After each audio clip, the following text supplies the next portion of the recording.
Whenever you give a speech, it is important that you include supporting materials within that speech to back up what you say. Now, some people might ask, well, why is this important? Why do I need to have them, especially if I have a lot of personal experience with the topic? And what type of supporting materials should I use?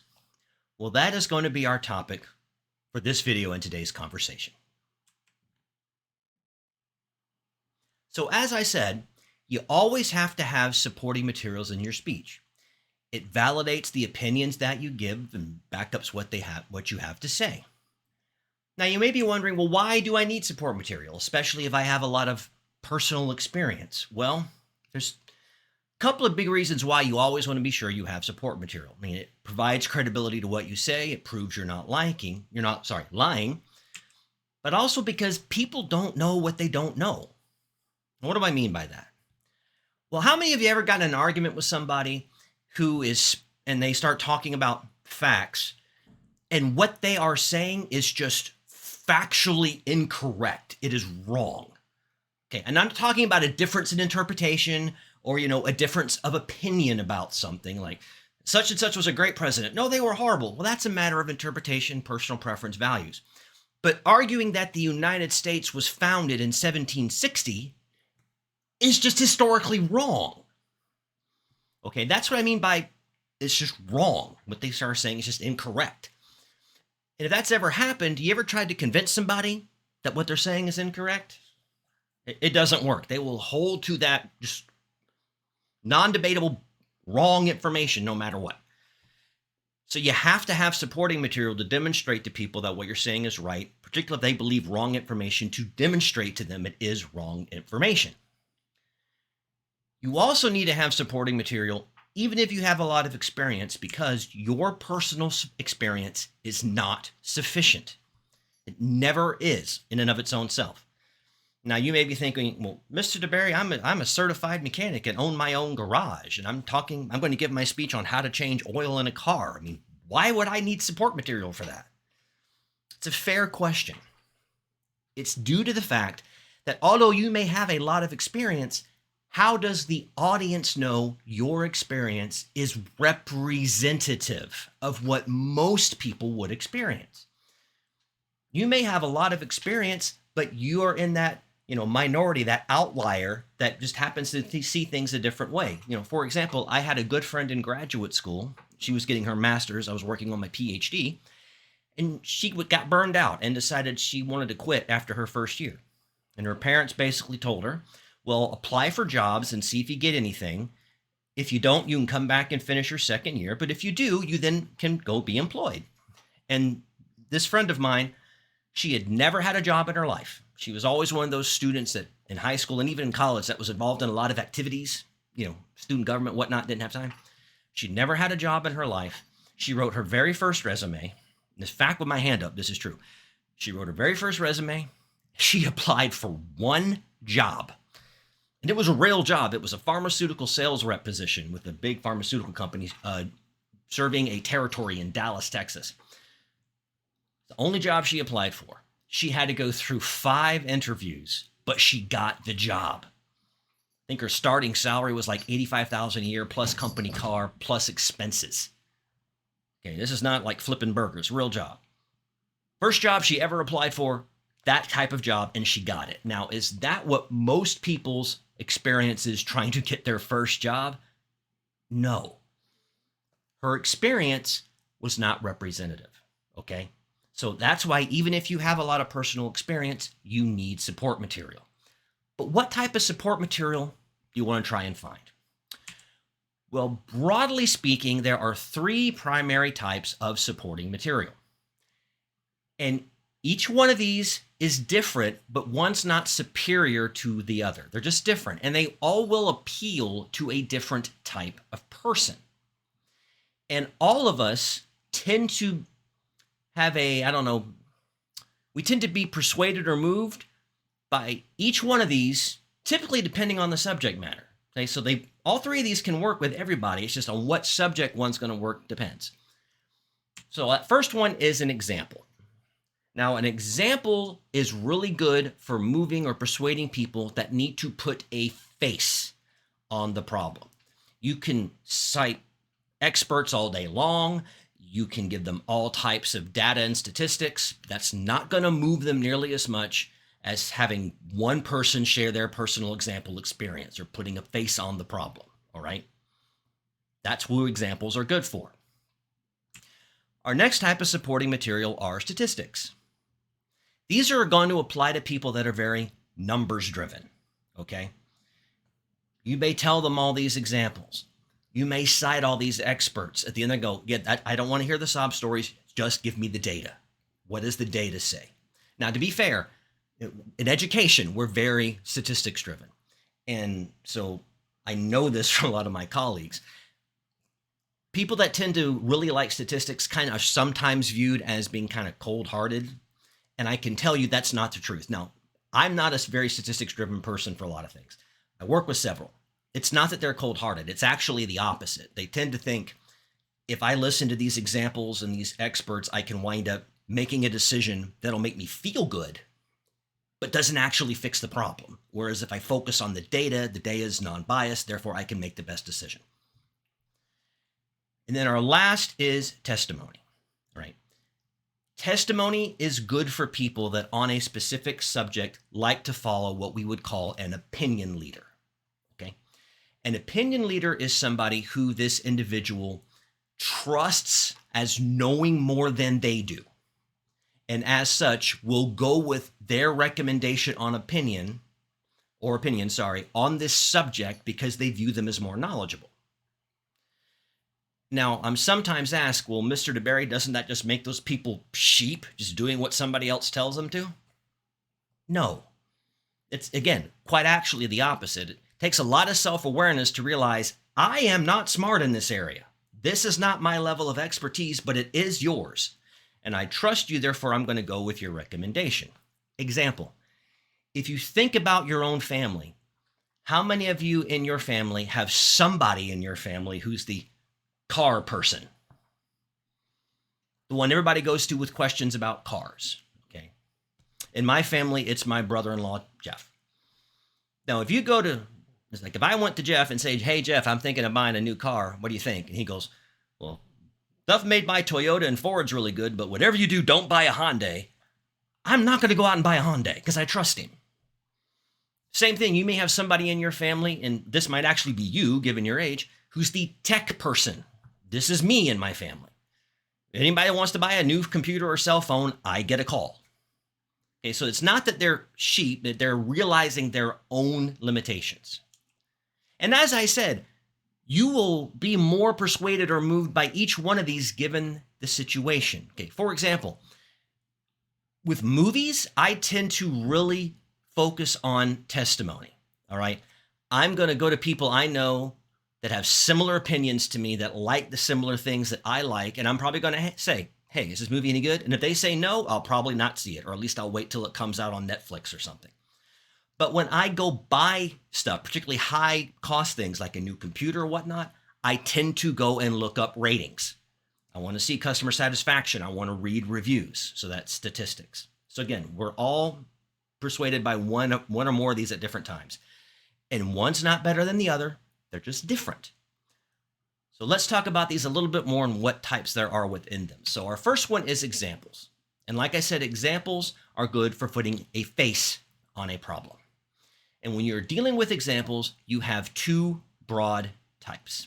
And what are these? Well, our first type of example is what we call an extended example. In an extended example, you as the speaker explain what happened in your example, and then you connect how that example is related to whatever you're talking about. Okay, you spell all that out for the audience. You tell your little mini story, and then you connect it to your topic and show what it's trying to illustrate. That's not true in our second type of example, which is a brief example. When it comes to brief examples, you probably want to think of this as name dropping. And what I mean by that is you don't go through all the process of laying out everything that happened in your example and then connecting it to your topic. You assume that the audience can do all that on their own. And there's nothing wrong with that, providing the audience can actually do that. Okay? So let me give you some examples of what I'm talking about here. I'm old enough that I vividly remember September 11th, 2001, the day of the terror attacks on New York City. I remember watching it live on television. And throughout that day, I remember hearing several pundits and commentators say something to the effect of, this is like Pearl Harbor. And that's all they said. Okay? They would just say, this is like Pearl Harbor. That's a brief example. They would just name drop Pearl Harbor, and they assumed you knew what Pearl Harbor was, and you could see the connection between Pearl Harbor and what was going on that day. Nobody said, this would be the extended example version of that. Nobody said, well, this reminds me of Pearl Harbor. You see, Pearl Harbor was a sneak attack by the Japanese on the U.S. naval base in Hawaii that led to World War II and all this other. They didn't do all that. Okay, they just, this reminds me of Pearl Harbor, assumed you made the connection. Explaining all that would have been the extended. Another example, maybe some of you are sports fans, maybe NFL fans.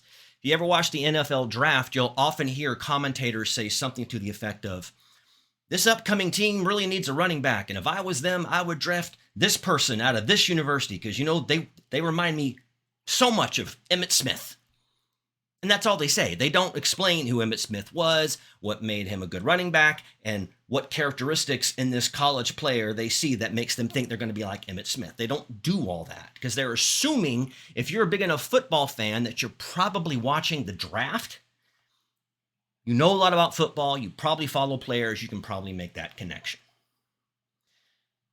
So both of these are fine. They're just different. And if you think about what we talked about audience analysis, this is one of those reasons why that's important, because having good audience analysis will let you know whether a brief example is going to work or whether you really need to go for the extended version.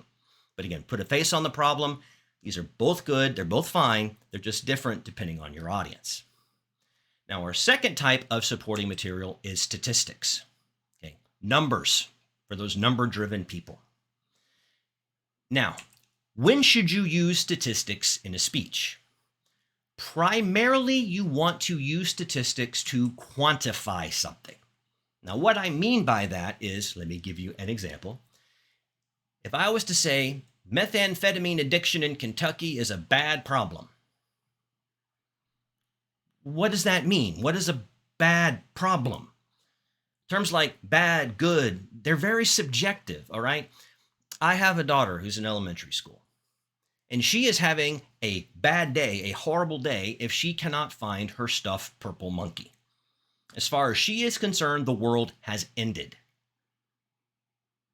Now, I'm pretty confident the U.S. government isn't going to launch an FBI investigation to find her stuffed purple monkey. For me and her mother, it's more just a general nuisance of finding it. But to her, it's historically bad, okay? So it's very subjective, bad, good. You know, it doesn't tell me anything. But if I say, now this is not a real example, real statistic, I'm just using it to illustrate this point. If I was to say, methamphetamine addiction is a really bad problem, as according to the Kentucky Department of Justice, 1 in 4 individuals is addicted to methamphetamine. Now you know what I mean by bad problem. Same thing with, this is a good idea. What does that mean? But if I say, this is a good idea for our company, as it will save us $3,000 a month, now you know what good means, okay? So it's best used to quantify something. But what type of statistics should you use? Well, as I just did in those examples, you can quote raw numbers to illustrate in a hard fact, 1 in 4, $300. Or you can use some type of average, okay, that you may remember from math, mean, median, and mode, the different ways of calculating average. They explain this in the book. You want to stick, if you go anything more complex, just stick with average. Don't go more than that, because people know average. We use average all the time. Average rating of a movie, average stars of a restaurant, average points per game. We get average. We use it all the time. So if you use average, you can be pretty confident your audience is going to know what you mean by that. That's not necessarily true with higher levels of statistical analysis. There are all kinds of completely legitimate statistical tests that you could cite, but chances are your audience is not going to know what in the world you're talking about. For For example, I'm going to put out some names of some statistical measures. These are all very commonly used. I learned about them in graduate school. And just ask yourself, do you know what I mean when I say this? Okay, you ready? T-test. Regression. Multiple regression. And ANOVA. A Mancova. Alpha reliability rating. Correcting for attenuation. Now, I'm willing to bet most of you have no clue what I just was talking about. And that's fine. I'm not slamming you on that. I had no idea what they were until I had to take statistics in graduate school. Those are all very simple, normally used statistical measures in research, but most people don't know what they are. So you're going to have to explain so much about what this thing studies and what the numbers mean. People are going to get lost in them. So just stick to basics. Raw numbers to show, increase or decrease or an average.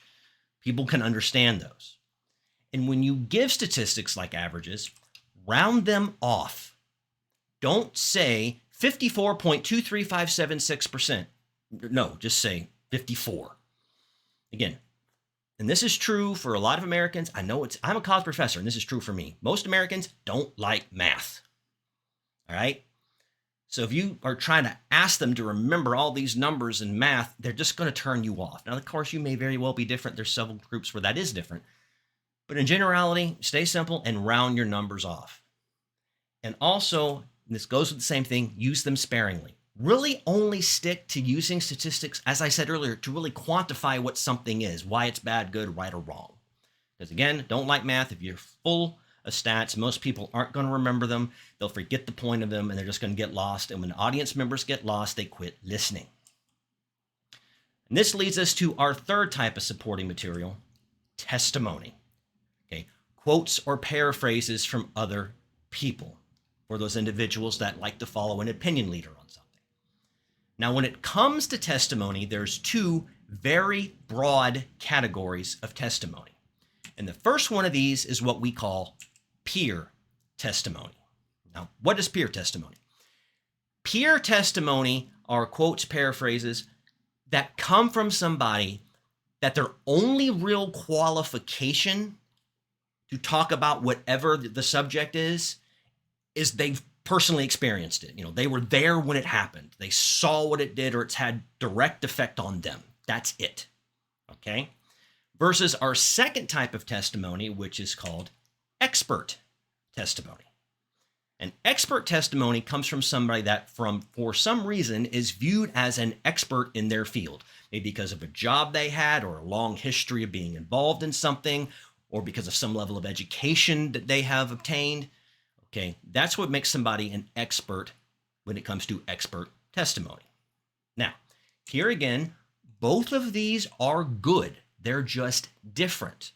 Okay, and they most often work best when they are paired together, because each one of these two has its own strengths and its weaknesses. But when used together, they offset the weaknesses of each other. Okay, so let's peer testimony.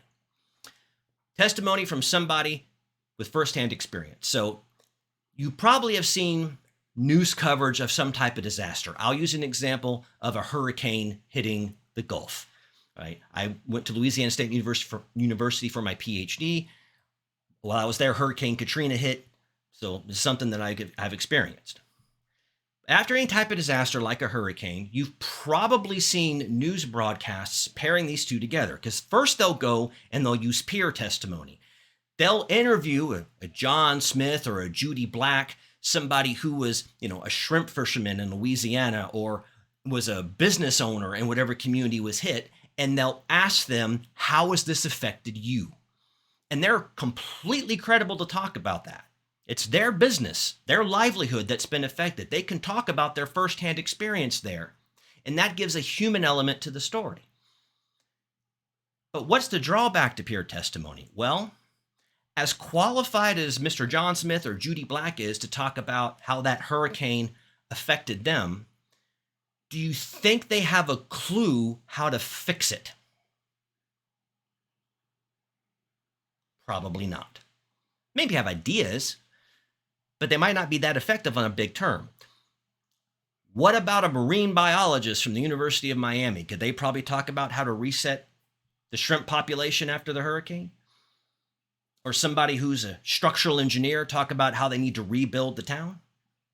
Yeah, they know how to do that effectively. And that's what expert testimony is good for. Expert testimony is not really effective at showing the experiences of people on the ground, if you will. That's what peer is good for.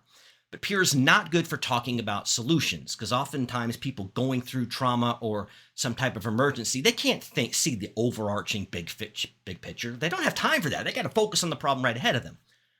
But experts can. They can take that broader view. But an expert's not good for firsthand experience. So you pair them together, they offset each other. So when you're going to go with testimony, you have one big question that you need to ask. And this is, should I go with a quote or a paraphrase?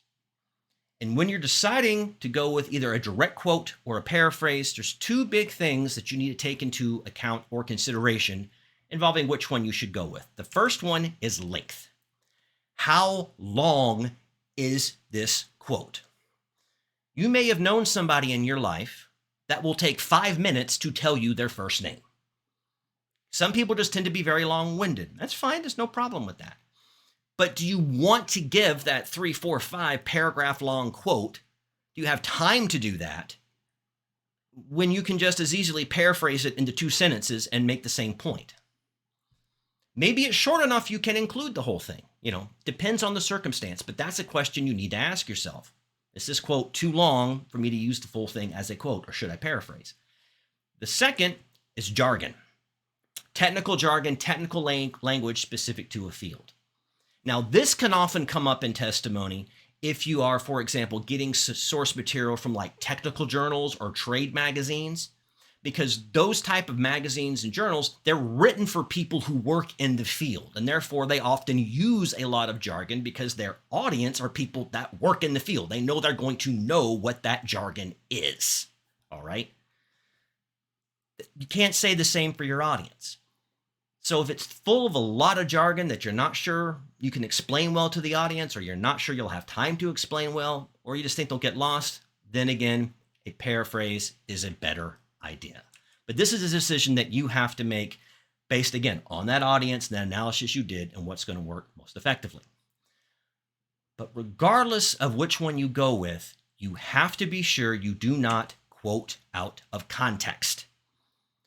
And to put it simply, just because words left a person's mouth, it does not mean they can stand on their own as being representative of what they actually meant. Okay? You have to keep the meaning, the context behind it. If I was to say, I wasn't sure about going to Kings Island because I thought it would be a bad day, but it turned out being really fun, you'd be quoting me out of context if you said, Mr. DeBerry said going to Kings Island was a bad day.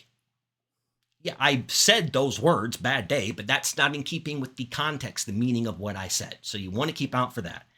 And you don't want to do it because you can get called on it, and then that ruins all your credibility. So don't quote out of context. It's never a good idea. So having good support material is vital to helping disprove inaccurate information the audience has. It's helpful for backing up what you say and proving you're not just a raving lunatic. Your own personal experience is never sufficient because the audience doesn't know it's representative. So that's why you have to have supporting material. And having good use of examples, statistics, and testimony in your speech are a great way to enforce your point, to give you credibility, and overall to make your speech a lot more effective. As always, I hope you found this video informative, and I'll see you in the next one.